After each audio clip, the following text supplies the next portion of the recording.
ప్రభుత్వ ఉపాధ్యాయుడు artificial intelligence ని డిజిటల్ బోర్డ్ ని వాడుతూ తరగతి గదిలో విద్యార్థులకు బోధనాభ్యసన ప్రక్రియలు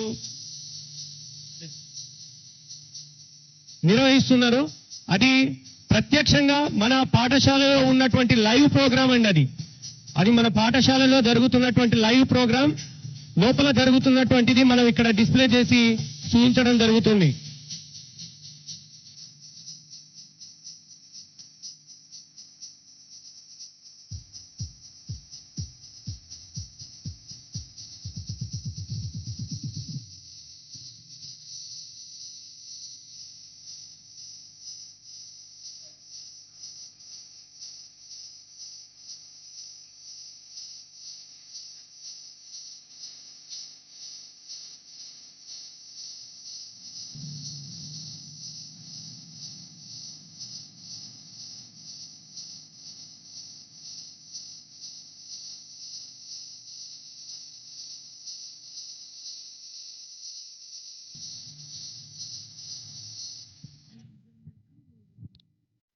పాఠశాలలో ఎంత అత్యాధునికమైనటువంటి హంగులు ఏర్పాటు చేయబడ్డాయో మనం వీక్షిస్తున్నాం. ఇక్కడ ఉన్నటువంటి డిజిటల్ తెరపై ఒక సాధారణ ప్రభుత్వ ఉపాధ్యాయుడు డిజిటల్ స్థాయిలో బోధన చేస్తున్నటువంటి అంశాన్ని మనం ప్రత్యక్షంగా ఇక్కడ చూస్తూ ఉన్నాం.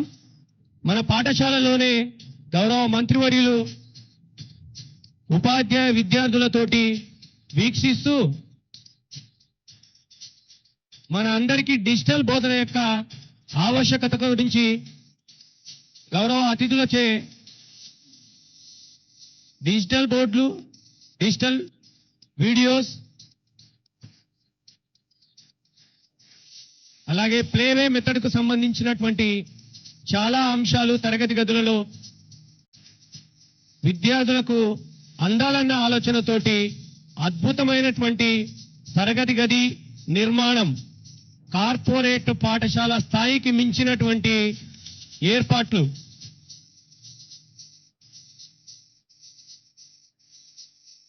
వాస్తవంగా మీరు కార్పొరేట్ స్థాయిలో కూడా ఈ విధంగా ఉంటాయో లేదో కానీ మన ప్రభుత్వ పాఠశాలలో, అందులో బొట్టుగూడ పాఠశాలలో గౌరవ మంత్రివర్యులు కోమటిరెడ్డి ప్రతి ఫౌండేషన్ నిధులతోటి 8 కోట్లకు పైగా నిధులతోటి నల్లగొండ నడిబొడ్డున ఇంత అద్భుతమైనటువంటి పాఠశాలను ఏర్పాటు చేసి నల్లగొండ ప్రజలకు అందుబాటులో తేవడం అనేది ఎంతో శుభసూచకం సార్.